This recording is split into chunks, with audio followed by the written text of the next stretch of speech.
Hello everyone. I am very honored to have the opportunity to introduce Dr. James Swartz tonight. Given the amount of time that he has dedicated to the Cal Poly Pomona community and his focus on working closely with ASI and the student body, it is certainly appropriate for him to give this first lecture in the last lecture series.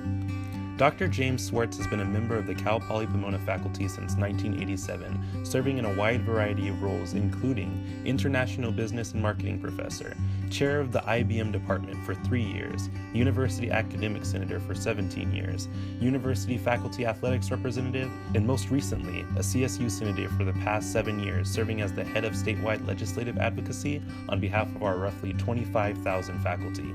In addition to this, he also served as a California Faculty Association statewide delegate at large.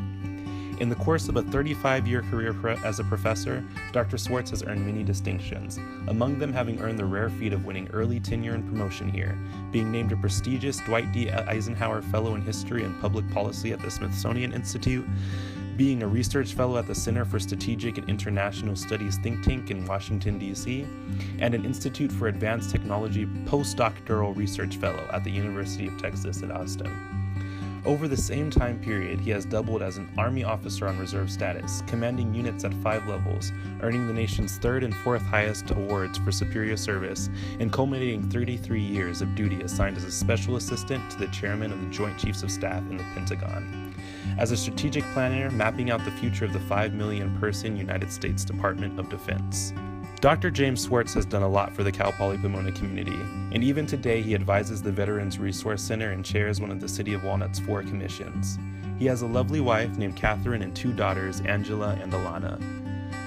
Thank you so much, Dr. Swartz, for coming to give the first of our last lecture series.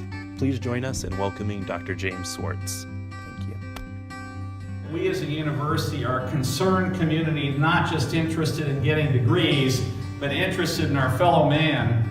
It raises us collectively as an institution to a higher level. And I am absolutely all in for organized marching, okay? Because that shows we are a democratic society and we are exercising our free speech rights. If I were a congressman, I would attend the inaugural, but I would challenge policies, I would lobby intensively, I would organize, and I would work hard at the midterm elections and ahead of that with legislation that is more oriented toward whatever agenda we might have, toward positive change. We should be inclusive, we should be respectful, and we should always dialogue. Why don't we talk to each other? Why don't we find ways to approach each other from their shoes, from their lens, and see if we can find those common grounds? You know, I would love to see a day when we can take the blinders off entirely. And that means entirely. If I can't feed my family, if I can't send my daughter or son to college because my real economic standard is so substandard, I'm going to be looking for change. To say that you got a job, but you're doing something that isn't what you learned, it isn't what you trained for, but you can't find a job commensurate with the training or the education that you had, something's wrong. And we need to get out there and roll up our sleeves and find ways to fix it. But we need to fix it collaboratively. We need to fix it together and not apart.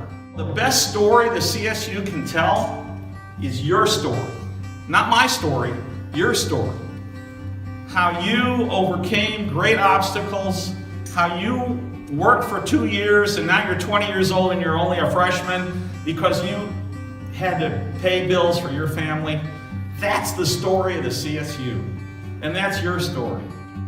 Is the CSU is you. It's about you, and we are about you.